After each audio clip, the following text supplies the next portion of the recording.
se están producindo baixas vegetativas continuamente a través de xubilacións, a través de prexubilacións ou de expedientes de relación de emprego pactados,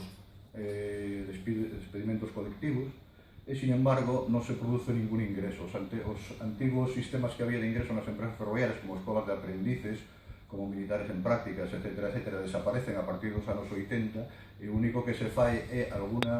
a través dos orzamentos do Estado, algún pequeno número de ingresos cando hai algún expediente de regulación de emprego con unha taxa de reposición mínima que normalmente en Galicia. Como afectaría ou que necesidades estimamos nós?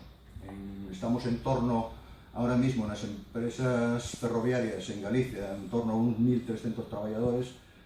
as baixas vegetativas solamente por xubilacións de cara a 10 anos podemos estar falando de que se pode reducir a mitade.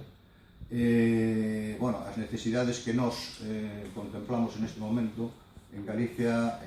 así para empezar, estaríamos falando de 250 empregos na empresa Adif e aproximadamente uns 60 contratacións máis na empresa ou grupo de empresas Renfe. É un bucle constante, un círculo vicioso no que se producen baixas vegetativas. Como non hai ingresos, se produce a reducción das plantillas. Isto leva consigo a incapacidade de asumir certas cargas de traballo que o goberno decide liberalizar, externalizar e, por tanto, privatizar. E, ao mesmo tempo, se volvemos outra vez ao principio, iso supón que, por parte das empresas, dos traballadores públicos, das empresas que teñen encomendada este mantemento, pois, ao salir ao externo eses traballos, pois teñan outra justificación para decir que volve outra vez a sobrar xente e que justificar un despedimento colectivo ou un expediente de regulación de emprego.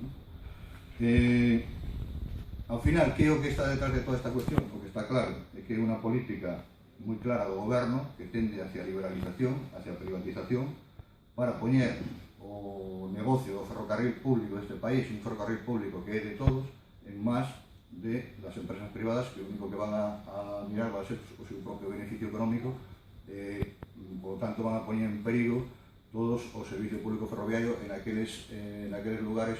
donde por os núcleos de poboación ou por o que sexa, digamos que son máis desfavorecidos, teñen menos poboación e, por lo tanto, non van a garantizar esas obrigas de servicio público que se deben garantizar por parte do Estado. E cal é a